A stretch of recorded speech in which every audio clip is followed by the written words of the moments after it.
Hello, everyone. This is Tom Fox back for another episode, and you are in for a treat today. Why? Because I am in for a treat today. We're visiting with author, podcaster, Texas A&M grad, small town Texas boy, Robert Riggs. Robert, first of all, welcome to the podcast. A small town Texas boy always likes to get an audience. So we met actually at Podfest Expo in January in Orlando, where he gave a very interesting talk on the use of AI in podcasting and writing. And I asked him if he'd come on the pod, and it turned out we had a whole lot more in common. And he's had a really interesting career. I'm going to tease. He's knows about the FCPA, so we're going to do that on a separate pod. But maybe you could tell us where you grew up, where you matriculated, and a little bit about your professional career. I grew up in Paris, Texas, which is up in northeast Texas on the Red River, out about 90 miles from Dallas. Small town. Back in those days, an agricultural town. You had a town square. Around that square were independent merchants, most of which were World War II veterans who'd come back and were making a life, not necessarily from Paris, but had settled there and built the community and their families there. It was a great place to grow up because there was just so much wisdom among these men and women. They were all children of the Depression. There was a lot to learn. I wish I had followed more of my dad's advice and other advice. But, I remember I used to lay in a clover field in the pasture and watch jets going over that were headed over to the Air Force Base outside of Fort Worth and just dream of flying one of those, getting out of here. And so I learned to fly in high school, worked off lessons with a crop duster who'd been a B-24 pilot in World War II.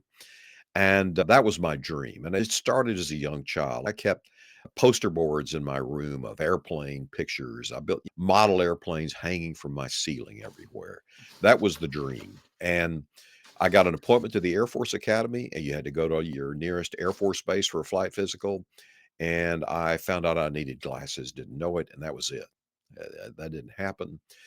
And my mom, for God bless her, was always like, "You've always had a talent for drawing. You ought to go to A&M and study architecture." Now, my uncle, who had been at A&M during the war, was called up to go to the war. He always wanted me to go to A&M. He was encouraging me. I still had the dream of flying. And so I went to A&M thinking I could fly. I found out that it was in Army helicopters in Vietnam. Somebody I'd known had been killed doing medevac, and I didn't see that in the cards.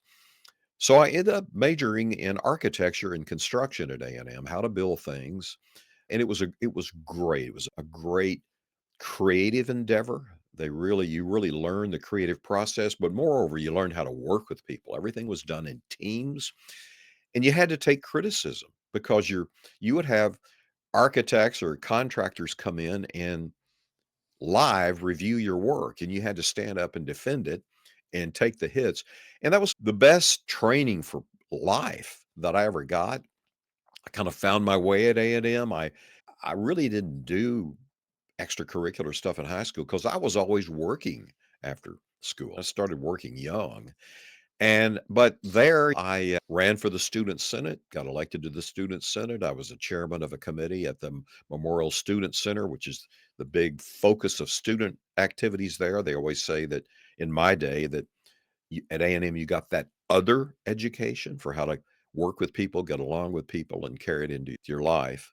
But during all that, I got hooked on politics, volunteered in campaigns. One of my dad's best friends was a very powerful member of the legislature, Senator A.M. Aiken. And I would literally cut class sometimes, go over during the session and just carry his bags around, get him coffee. I just learned. And I remember him telling me, just sit quiet and listen. And so I got a position upon graduation with the late Congressman Wright Patman. I arrived on Capitol Hill in May of 1972, and Mr. Patman had been elected in 1929. He was the dean of the House, the senior member, and these are the days when all the committee chairmanships were made up of seniority. You'd outlived everyone, and most of those chairmanships in the House were dominated by Texans. And later, that system was abolished. People thought it was dictatorial. I'll say this in hindsight about the system: they got things done, and these men had such a knowledge of history. They knew what mistakes not to make. I during in a meeting in the congressman's office once with the staff huddled around him, I used to refer to it as the throne room, big member like that. It's kind of like the king. And I chimed in as the young one with an idea, and he was very polite and everything. And when we were leaving, the chief of staff put his arm around me and said, "Hey, young man, there's nothing you're going to teach this old dog. He's done it all. He has seen it all. Just come in here and listen and learn." And boy, that was great advice. And eventually, that took me out on the campaign trail as an advance man in the first Carter presidential campaign. I came out of that, and my father had terminal cancer, died young, and then it was like I had to figure out what am I going to do. And there were offers to work in the Carter White House, but I was really it was one of those moments. What am I going to do? And when I'd been at a congressional committee for Mr. Patman, I was the young staffer. It was the Defense Committee. Everybody else was from military intelligence and the CIA. I was the young kid, but I worked for the chairman, and there was a lot of press attention to our work. They didn't want to be seen. They knew it was hazardous to your career. So the young kid here was talking to the Washington Post, CBS, you name it. And so when I thought about things, I really did what they did. I always felt that there was a lot of stuff in Congress that I thought the public, the taxpayer had a right to know, and they never knew. And so I went that way, and I had met along the way Bob Schieffer. He was the CBS correspondent of the House, and he was from Fort Worth. So there was a natural affinity of Texans. We weren't friends, didn't know it, but the fact that I was a Texan, he helped me get started. And one of the finest people in journalism I ever met. What you used to see on the camera when he was a correspondent, he was Face the Nation host, Right. temporarily the anchor. Bob told it like it is, and it was just a great background, great experience of me getting in. And now, more than 30 years later, here I am. I did television for 30 years, and here we are. Then you wrote some books and then you started podcasting. Tell us about that journey. I started the podcast in during the midst of the pandemic. I had been writing. I'd been a writer for executives at Morgan Stanley, and I'd worked with some of the big time personal injury lawyers, the guys that doing the big million, not the ambulance chasers, these really big, complicated cases. And I lost all my business in 1 week. The courthouses shut down. They didn't know if they were going to have businesses. For a long time, people had encouraged me to do a podcast and do it on crime because some of the stories from my past, and including my wife, she was really the one that understood it. And I had put up a bunch of stories from my broadcast career in YouTube, and I told her, I said, I was embedded in Iraq, and I did the Gulf War, first Gulf War, and I did the war down in Nicaragua, and I thought, that's the stuff. I really enjoy doing all this, been on a defense committee. That's the stuff to do it about. We went and looked at the numbers. No. The stories about crime, they were off the charts, and that just told me, okay, so that's what I should do. And I should have started doing it a lot earlier.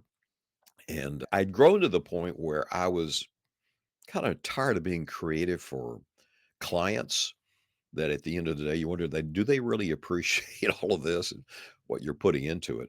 I wanted to go back to I'm in control of telling the story. So we started the podcast.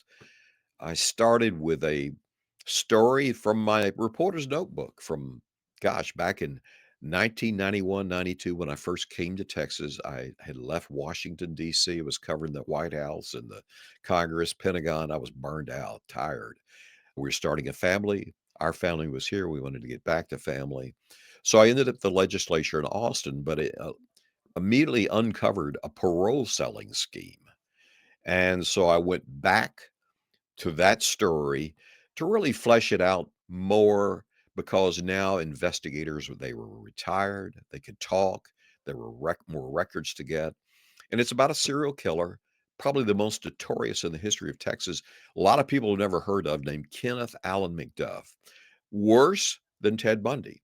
That's not Robert saying it. That is some of the behavioral profilers at the FBI said that looked into the case.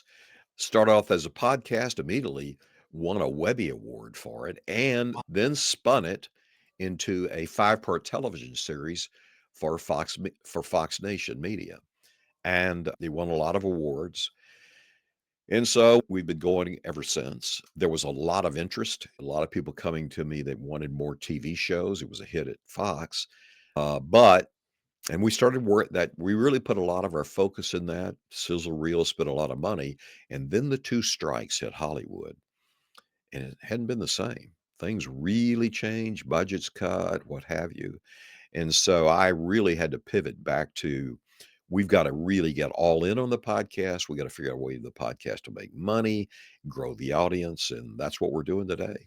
And but I love telling stories. That's the bottom line. So you gave a presentation, as I mentioned at Podfest Expo, on the use of AI in your creative process. Could you talk to us a little bit about that? ChatGPT came out in November of 2022, and there was some buzz starting about it. And I actually called a friend of mine that was doing AI for the Pentagon based on my old defense contacts. And I said, "Hey, is this real or is this just some new craze or something?" And he went, "No, Robert, it's very real, very real." He said, "You need to start today. What do you think I should do?" He said, "Look, just start experimenting and go see if it'll write titles for your stories," which is really tough.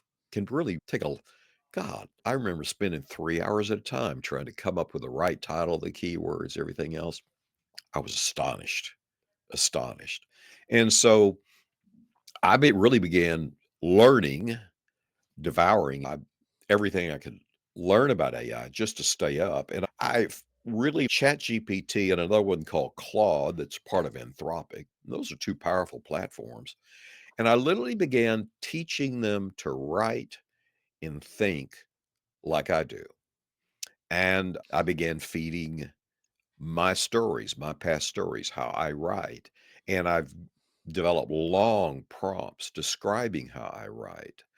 And it really has been a teaching process on that part. And it's always because those platforms are always getting better. I'm always tweaking and changing, but it's really been in a process of experimentation, and it's just go try things. And so, for example, I'd heard that ChatGPT could analyze a photograph. This has been a while back. So I dropped in a photograph of my crew and I in Iraq. It was embedded. And I said, "Where's this photograph?" They could not tell me it was in Iraq, but it did tell me it was in a desert in a combat situation. It described the camouflage on the vehicles. It noted that we were under fire because people were in a prone position with their M16s. And I was like, "Oh boy." And I was doing research in newspapers.com, and it's old copies of old microfiche. It's hard to read the stuff from the papers in the 30s and stuff about gangsters. And I was like, I need to get this out into like a Word doc where I can really read it and stuff. I tried every kind of optical software out there, nothing could do it. Just on a lark, I took a screenshot, JPEG of the article, dropped it into ChatGPT, and it extracted all the text into a document. I was amazed. Taking that further, I've been working on the side project, working on a story about a flight group in World War One that joined the war. The young men joined the war before we ever entered, and they flew for the French, Lafayette Escadrille. And I'd found documents online that they were written handwritten in French. It could extract that and translate it into English for me. And it's just been these constant experimentations like that, which is it's helped me become a better writer. The thing I want to emphasize is that you need high octane fuel to put in your hot rod, as we used to say in Paris back in the day. So you got to put in high octane fuel. If you're a good writer, you need to put your writing in there and see if it can't help you. And then it's a process of I think journalists, maybe lawyers, anybody who's in the business of asking questions, I think we have an advantage because you have to talk to it. You got to ask questions back and forth. So I use it now. It'll analyze my analytics, which are overwhelming, spreadsheets and all that I can't do. I dropped in two time ranges of spreadsheets, and my podcast has got listeners all over the world. And I dropped in the ones for the United States, and I asked it to tell me what city has had the largest percentage of growth.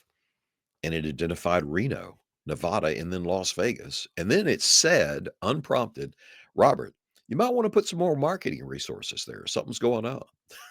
I'd have never known this. I couldn't have figured this out with spreadsheets. For me, old guy and all too, it's that new thing that kind of keeps the little gray cells still popping and going. How do you use AI in your podcast production process? I have on a lot of true crime authors. I have the ones on that are journalists, and they're the best because factual and I know their reputations. So right now I'm working on one.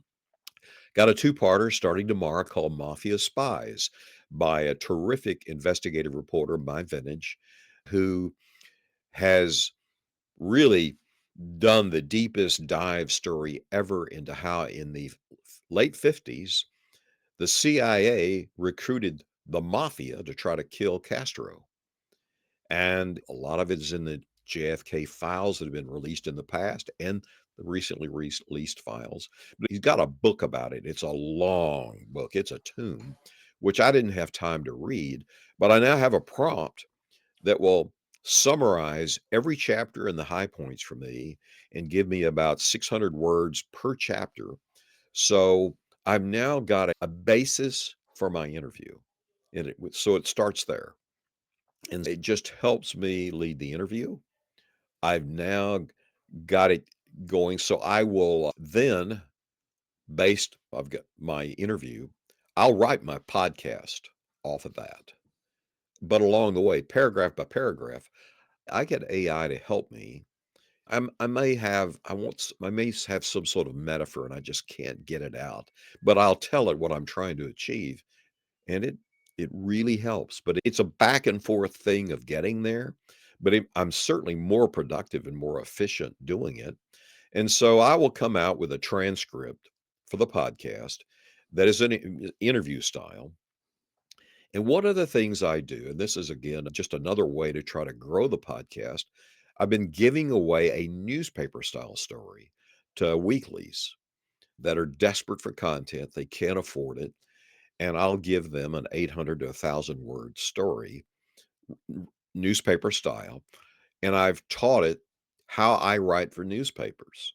And I've fed it my past writing style. And I've asked it to improve on it. And I've gone into detail. And this is going on all the time, but I've got to the point now I can drop the transcript of my podcast story in a split second. I've got a great 800 word newspaper story.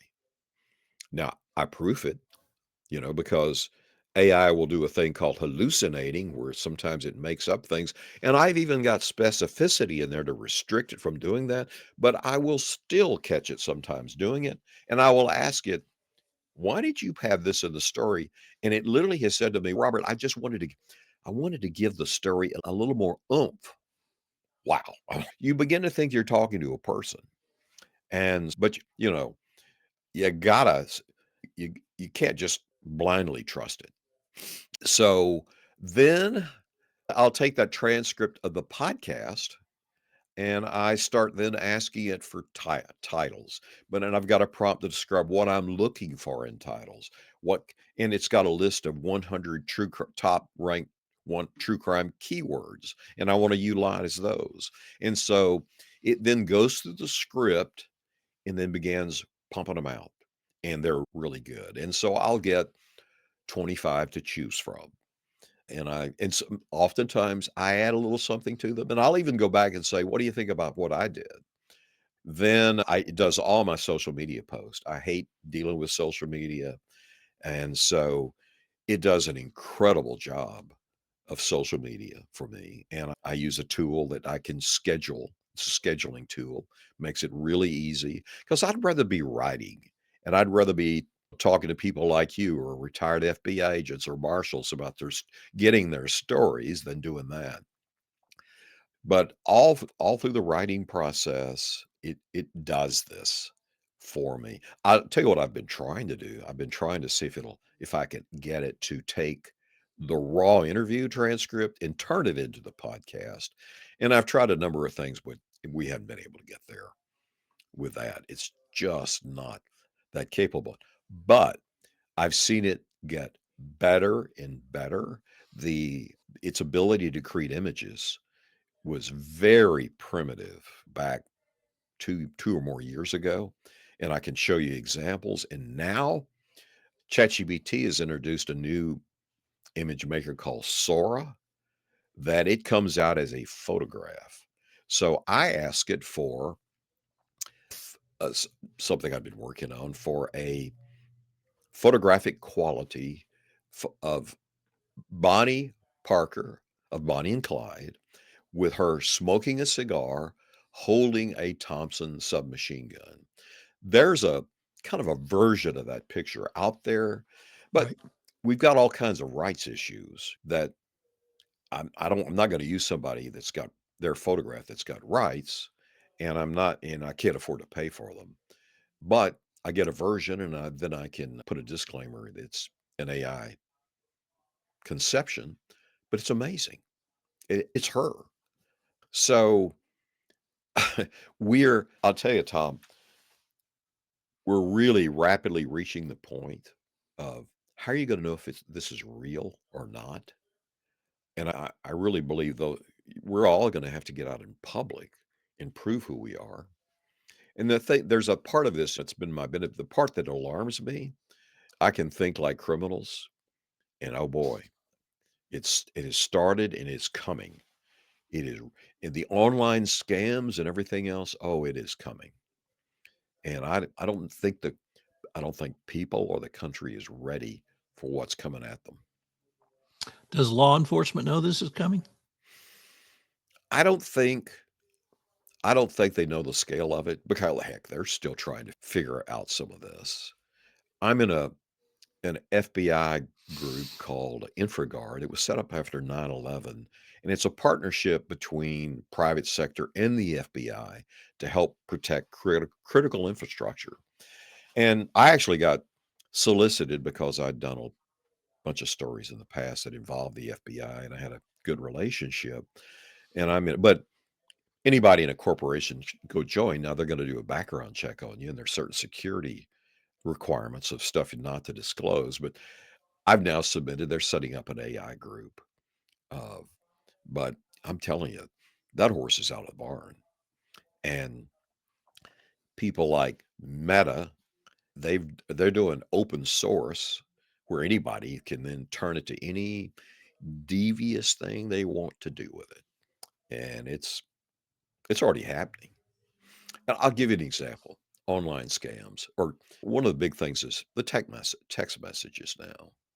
If you really look careful, sometimes at the web domain they want you to go to, you'll see something's misspelled or out of order, Right. because these are big boiler room operations going on in China and Asia and the Ivory Coast of Africa, the Philippines, and they don't have a good command of English. ChatGPT does. They do. It will do it. I I use an app that I could actually turn I have cloned my voice, very high end quality, because there are some things that I want to do that are 45 minutes. And that's hard. And the time it takes, you're going to make mistakes and all. But I went to 11 Labs, is probably the best model out there for accuracy, and had it done, fed them over 3 hours of how I wanted my talk, my pacing, and everything. My wife can't tell the difference.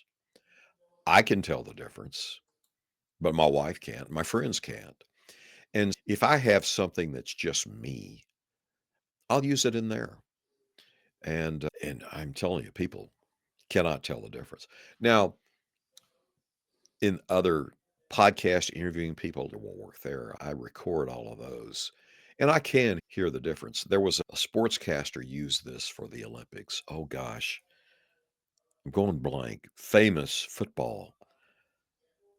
Anyway, he was skeptical of doing it, but they had this thing, they wanted to do him a wrap up after the end of the day of the Olympics that would kind of be uniquely sent out to thousands of followers. And it did it. And he was amazed. Just was amazed, skeptical at first, but amazed. Now then, you take somebody who's got an open-ended AI, like what Meta's doing, and now I go into TikTok and I capture your daughter or in Instagram talking all the time, and now I've got her voice. And now you can get a phone call from your daughter saying that she's been held for ransom, and if you don't send this money in 10 minutes, she's dead, and you could hear her screaming, and it's not her. And that's going on. That really is starting to really go on. And they'll use AI to go out and look at Facebook profiles, Instagram, trying to find out where people are and try to take advantage of you if they know your daughter is somewhere you can't reach her or she's overseas or what have you. That's the kind of stuff it's coming.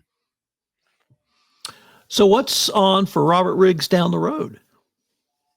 We're working on an interesting thing that I've done some cold cases, and I've met some of the top investigators in cold cases. And the sad thing is, this is a silent scandal in America. There are 300,000 cold cases. And if they don't get solved quickly, they end up in a file. Like in Fort Worth, there are 1,000 cold cases over there. Now, recently, we've seen some big breakthroughs of using DNA and all, but it is intensive for people. Police departments' budgets have been cut in the wake of defund the police. They don't have the resources. And so I've got a pilot episode I'm working on with a cold case detective named Joe Kennedy. Joe was a special agent at NCIS. He started the first federal cold case unit in the country. He's retired now, but he and a group of agents have got a group that operates out of North Carolina that you can call if you're a small department or something and say, hey, God, we got this tough case. We don't have the resources to investigate it. Could you come help us? And so Joe and I reached out to me and said, hey, what if we could do cases that had bounties, rewards, like Crime Stoppers, and see if we couldn't help? And so we've got a case that we've shot it, done it. I'm trying to put it together. It's a case out of small town, 60 miles south of Nashville, the murder of a business executive. And it's a tough case. And the reward is $1 million. And so what we're hoping of getting something out like that out in a podcast and on our podcast in YouTube, maybe it will convince somebody to loosen up their lips as money does. Because all my career, there's no honor among thieves. Somebody will talk if there's an incentive like this. They're not going to do it for the good of somebody, but if there's something for them, I'm just something we're working on. I've explored trying to figure out, could we use AI to help solve cold cases because the problem is the file, analyzing the file. But my understanding is there's some other groups working on that, and with the government, but with the budget cutbacks, I don't know what's going to happen to that. But I've still got that kind of on the back burner. Have had some meetings at Texas A&M with their people to figure out, could we do that?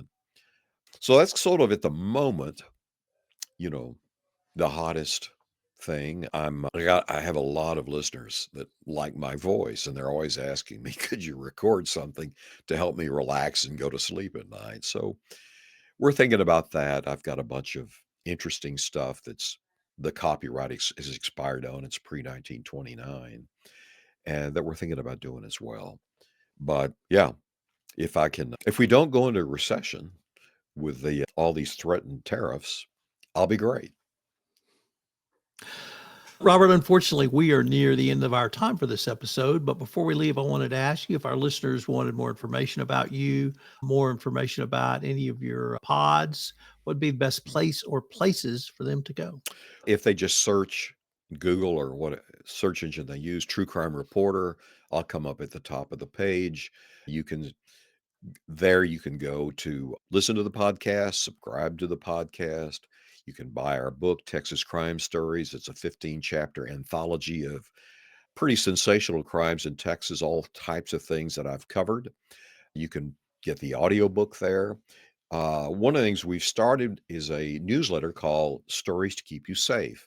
And so I'm now talking to the experts I have on that are from the FBI, the marshals, and everything about tips of how to stay safe using your mind, not a firearm, because part of this is how can you keep yourself out of trouble? And so we're doing that in there. And part of I want to help educate people. And so they can find all of that there. We've got a YouTube channel too, True Crime Reporter. Everything's True Crime Reporter. If you want to reach me directly about a case or something that's happened to you or a story you want to tell, it Robert at truecrimereporter.com. That'll do it. And I urge you to go subscribe, start listening, and it will keep you up there. Also, I've got an arrangement with a lot of really nice high-end products that my wife and I use. And so it's a way to try to support our work. There's discount product codes in there that you'll get a huge discount. We get a commission. We disclose all of that.